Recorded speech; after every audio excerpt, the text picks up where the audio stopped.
كان رسول الله صلى الله عليه وسلم إذا رأى المطر قال: اللهم صيبا نافعا.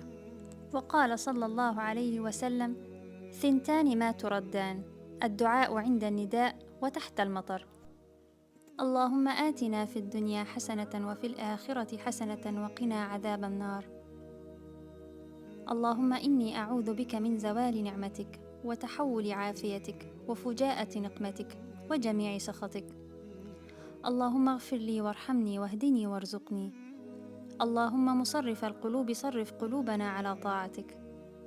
اللهم إني ظلمت نفسي ظلما كثيرا ولا يغفر الذنوب إلا أنت، فاغفر لي من عندك مغفرة إنك أنت الغفور الرحيم.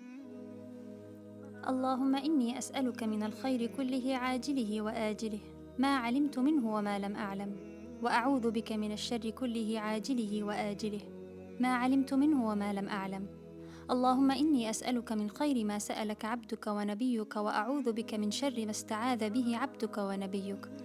اللهم إني أسألك الجنة وما قرب إليها من قول أو عمل، وأعوذ بك من النار وما قرب إليها من قول أو عمل، وأسألك أن تجعل كل قضاء قضيته لي خيرا.